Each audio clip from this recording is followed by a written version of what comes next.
Bonjour, nous sommes ravis de vous retrouver. Alors je ne sais pas s'il y a eu beaucoup de podiums comme ça à trois intervenants. C'est un exercice un peu original qu'on va réaliser devant vous. On va vous parler de sport féminin, de modèle économique du sport féminin, de leadership féminin dans le sport.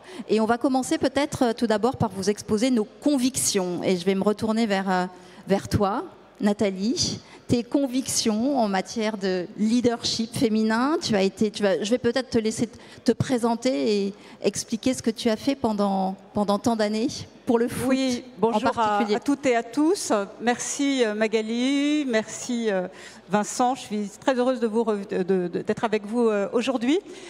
Donc moi j'ai fait du conseil, je suis arrivée dans le foot par la voie entrepreneuriale.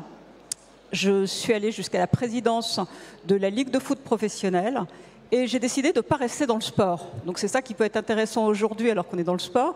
C'est aussi mon expérience de pourquoi ne pas rester dans le sport ou que raconter du sport par rapport à d'autres entreprises. Aujourd'hui, je suis membre indépendante de gros conseils d'administration et j'ai créé un réseau féminin qui accompagne les femmes dirigeantes qui s'appelle Leaders. Alors, la conviction, effectivement, qui est importante, de mon côté, elle s'est nourrie et elle s'est construite au fur et à mesure des années. Être une femme dans un milieu masculin, c'était absolument pas un sujet dans le conseil. Il y avait 80% d'hommes, 20% de femmes quand j'ai démarré, et ça n'a jamais été un problème. Ça n'a pas été un problème pendant tout le temps de ma carrière professionnelle, sauf quand je suis arrivée présidente de la Ligue de football professionnel. Pourquoi ? Parce que je me suis retrouvée face à 24 hommes. Je ne suis pas une féministe convaincue dans l'âme, mais je le suis devenue. Pour la simple et bonne raison qu'il ne s'agit pas d'avoir plus de femmes ou quoi que ce soit, ou ce n'est pas un combat à mener entre les hommes et les femmes, notamment dans le sport et surtout dans le sport, mais ce qu'il faut, c'est l'égalité. Moi, je suis pour l'égalité, la façon dont les femmes et les hommes sont traités et sont représentés dans un univers. Je ne sais pas si vous avez eu connaissance de cette étude, mais il y a une étude qui démontre que s'il n'y a pas 30% d'un corps social qui est représenté dans un groupe, ce groupe n'est pas entendu. Alors, aujourd'hui, dans le monde du sport, on cherche à avoir davantage d'équité, on cherche à avoir plus de femmes dans les instances dirigeantes, on œuvre beaucoup pour le développement du sport féminin et c'est une très très bonne chose, mais il faut que ça se retrouve absolument à tous les niveaux pour que cette règle des 30% soit devenue véritablement la norme et permette d'avoir le regard féminin qui également y figure. Cette conviction, je vous dis, c'est véritablement, elle s'est forgée à travers donc l'expérience plus la maturité, donc qui fait qu'aujourd'hui, pour moi, c'est un sujet qui est un sujet absolument réel, sur lequel on est en train d'avancer, et c'est une très bonne chose, mais sur lequel il y a encore énormément de choses à faire. Mais Magali, toi, tu vas pouvoir peut-être nous parler aussi des réalisations qui ont été faites. Oui, des réalisations. On m'a demandé de parler de médiatisation. Alors, c'est le grand sujet dans le sport féminin, le sujet de la médiatisation. Voilà, donc je partage mes convictions sur le sujet.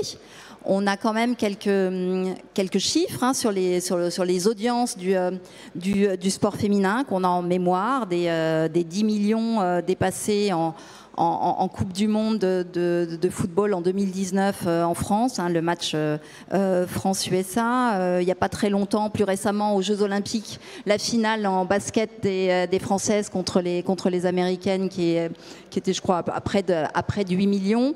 Donc des audiences sur les grands événements, on peut les obtenir, on a des belles audiences quand le produit est beau, quand le produit est bien éditorialisé, quand les choses sont préparées, quand on a mis en musique avant, quand on a présenté les joueuses, les athlètes, quand le terrain est beau, quand le jeu est équilibré, l'audience elle est là.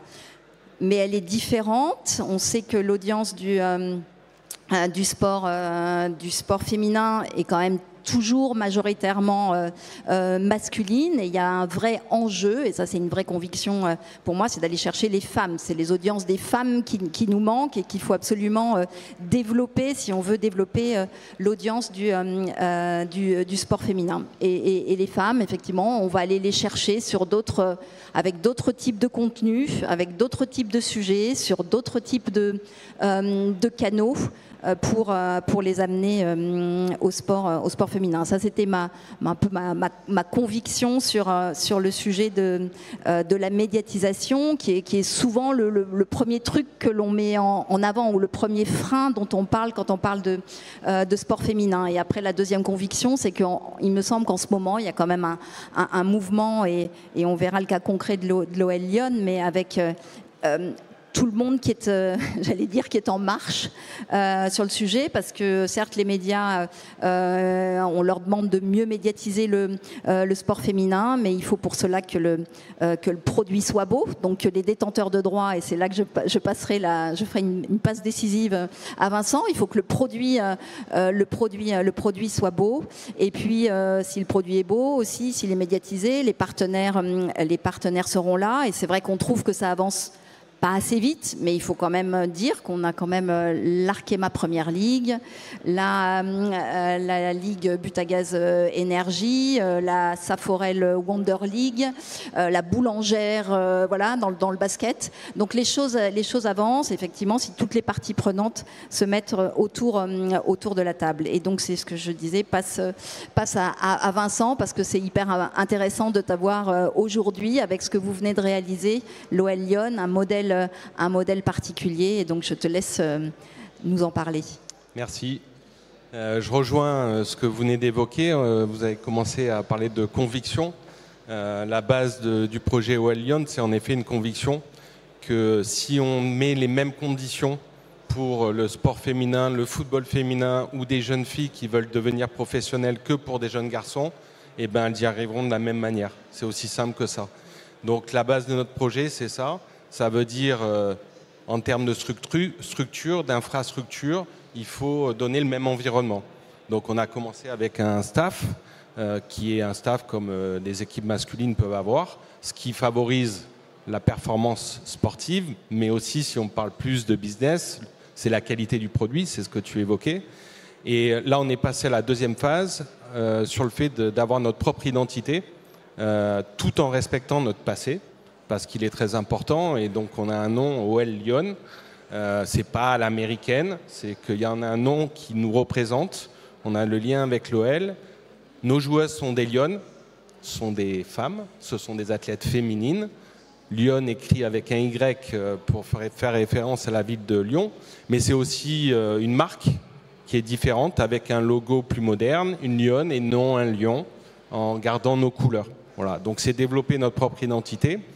Mais j'ai aussi parlé d'infrastructure, ça a été évoqué juste avant par Andrea et par le représentant de Marseille. Donc ça veut dire construire un centre d'entraînement, parce que c'est l'outil de travail des athlètes, des joueuses ou des joueurs. Donc on a un projet de centre d'entraînement digne de n'importe quel grand club de Ligue 1 masculin. Et enfin, c'est une enceinte. Donc à partir de la saison prochaine, on va jouer tous nos matchs au Groupama Stadium, et pour les 5 prochaines années. Donc ça veut dire développer un business model, et parce que auparavant on jouait dans des stades différents, et donc c'était impossible de construire une expérience client qui soit adaptée à notre public. Voilà. Donc, mais la base du projet, c'est une conviction de Michel Kang, et elle avance dans ce sens-là. Alors après, on parle du modèle économique. Ouais. Déjà, vous avez parlé de médiatisation. Ouais. Donc il faut trouver ce modèle économique. Nous, on est convaincus que c'est possible. On l'a fait l'année dernière, on avait commencé pour lancer une dynamique justement au Groupama Stadium. On a fait 2 fois 25 000 spectateurs, une fois 39 000 spectateurs pour du foot féminin, basé certes avec beaucoup d'invitations. Cette année, on a arrêté les invitations. On a fait 2 fois 15 000, une fois 22 000, et avec des chiffres d'affaires et avec des revenus supérieurs aux dépenses, malgré le fait qu'on joue dans un grand stade. Donc on grandit. Notre modèle économique, on va le trouver.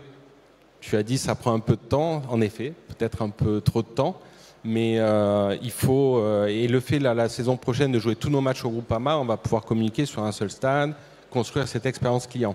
Après, ça ne suffit pas. Tu as parlé de médiatisation. Aujourd'hui, il n'y a pas assez de médiatisation du sport féminin et du football féminin en particulier. Moi, je parle surtout du foot. Je pense qu'il y a des médias qui pourraient en parler beaucoup plus et que ça aiderait à cette médiatisation-là. On a un public qui est différent, donc il faut le cibler différemment. Le foot féminin a besoin d'investissement. Ce qu'on a fait, nous, à Lyon, en séparant, c'est-à-dire au sein d'un seul et même club, on a 2 structures juridiques différentes. Ça a permis l'arrivée d'un investisseur qui est convaincu qu'en investissant, elle va trouver un modèle économique. Elle n'a pas vocation philanthropique. Elle le dit souvent, le foot féminin, ce n'est pas de la RSE, c'est un business et on va le démontrer. Donc il faut laisser aux clubs qui ne souhaitent pas investir dans leur section féminine la possibilité de faire ça. Faut savoir que nous, pour faire ça, ça nous a pris plus de 8 mois, alors que les hommes peuvent le faire depuis 40 ans, ce qui est totalement anormal. Donc il y a une évolution législative là, qui est prévue normalement pour l'automne prochain. Donc il faut créer les conditions de l'investissement et permettre à ce secteur-là de trouver son modèle économique qui existe. En effet, c'est un public différent. Andrea l'a dit tout à l'heure. Quand vous voyez l'Angleterre, aujourd'hui, Arsenal, ils font 40 000 spectateurs et avec une grande majorité d'un public qui leur est propre, qui n'est pas celui du foot masculin. Voilà, il faut juste qu'on crée les conditions pour que les clubs puissent se développer. Une condition, vous avez vu, en fait, on passe de l'un à l'autre et je terminerai en te passant la parole, Nathalie. Je voudrais compléter sur le sujet du modèle économique. Alors, moi, je voudrais vous parler des rôles modèles. Il y a modèle dedans, mais c'est pas tout à fait la même chose. Parce que je pense qu'il y a quand même quelque chose qui est hyper important pour aider à la médiatisation, aider aux produits. C'est le narratif au sujet des sportives. Sportsora avait fait une étude sur le sujet des rôles modèles. Il faut savoir que l'année dernière, il y avait 40% des Français qui n'étaient pas capables de donner le nom d'une sportive française. Et quand on a demandé quelles étaient les sportives qu'ils connaissaient, on était sur le trio Laure Manodou, Amélie Mauresmo et Marie-Josée Pérec, ce qui est quand même très triste. Évidemment des grandes championnes, mais qu'on en soit encore là aujourd'hui. Ensuite venait Wendy Renard, il y avait Eugénie Le Sommer ensuite. L'enquête a été faite après les Jeux Olympiques. On s'est dit ça va peut-être un peu changer les choses. Pas grand-chose. Toujours les mêmes trois athlètes fantastiques, mais quand même retraités depuis un petit moment sur le podium. On a vu émerger, oui, quelques athlètes, Pauline Ferrand-Prévot, Cassandre Beaugrand, Marie Patouillet, etc. Il y a toujours Wendy Renard qui était là, mais un peu loin derrière. Donc il y a un vrai enjeu, parce que tant qu'on n'aura pas ces rôles modèles, tant qu'on n'aura pas des sportives qui inspirent les Français, qui sont connues des Français, aussi ça sera ça plus compliqué de médiatiser. Et je pense qu'il y a un rôle, et ça c'est aussi une conviction, des marques partenaires, évidemment des détenteurs de droits, des institutions sportives qui doivent les mettre dans des conditions d'intervenir dans les médias, de créer des contenus, pas que sur du sport, sur les à côté du sport, parce que c'est aussi ce qui intéresse les audiences, et que les marques, dans cette même étude, en fait, les fans quand même de sport féminin sont assez fidèles aux marques qui soutiennent le sport féminin.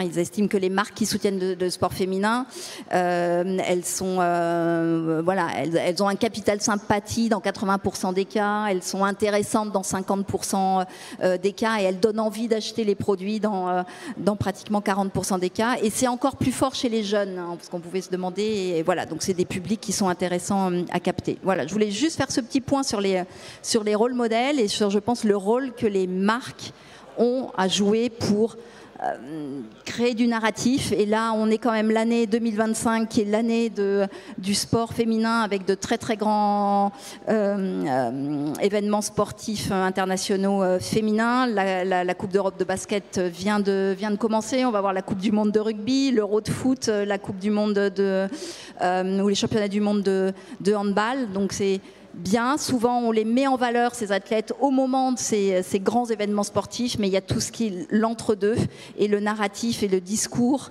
qu'il faut maintenir entre ces grands événements. Et vous avez un championnat, donc c'est peut-être plus facile aussi de maintenir l'attention sur les sportives et sur ces rôles modèles. Voilà, c'était juste un petit point que je voulais adresser compléter sur le sujet du modèle économique et te donner le micro de la fin, Nathalie. Oui, merci. Ce qu'on voit finalement, c'est que c'est un cercle vertueux qui doit être mis en place et que toutes les dimensions sont extrêmement importantes. La dimension, effectivement, communication. Donc là, on a besoin des médias. On a besoin que les médias mettent davantage les femmes, les athlètes de haut niveau en avant. Le côté infrastructure, donc le financement qu'on doit trouver pour donner aux femmes athlètes exactement les mêmes conditions que celles des hommes. Et également la gouvernance. Moi, je reviens là-dessus. Lorsqu'on voit ce qui se passe au niveau des entreprises, où il y a la loi Copé-Zimmermann qui impose aujourd'hui au niveau des conseils d'administration 40% de femmes, la loi Rixin qui impose également à des fonctions dirigeantes et pas uniquement sur des fonctions support, le fait d'avoir des femmes. Il faut que les instances sportives fassent leur révolution. Et si elles décident et si elles veulent être comme un pan équivalent d'autres sociétés, agroalimentaires, etc., il faut qu'elles s'en donnent les moyens et qu'elles soient créatives en termes de gouvernance, alors qu'on a hérité d'un modèle qui aujourd'hui est à bout de souffle. Je suis convaincue qu'en ayant 40 à 50% des femmes dans toutes les instances dirigeantes du monde sportif, ces sujets vont émerger de façon tout à fait naturelle. Donc on est sur quelque chose qui prend du temps, où tout le monde est concerné, tout le monde a son rôle à jouer en la matière, où la créativité est extrêmement importante. Il faut regarder dans des secteurs qui sont des secteurs aujourd'hui très masculins. Je pense à l'ingénierie, à l'aéronautique, etc. Tout ce qu'ils ont pu faire pour faire en sorte aussi d'avoir plus de femmes ingénieurs. Je ne suis pas, en vous disant ça, à côté de la plaque. Je pense juste qu'il y a des secteurs où les femmes sont sous-représentées, que le sport en fait partie, et qu'aujourd'hui, c'est à nous tous d'œuvrer pour pouvoir changer cette donne-là. Merci.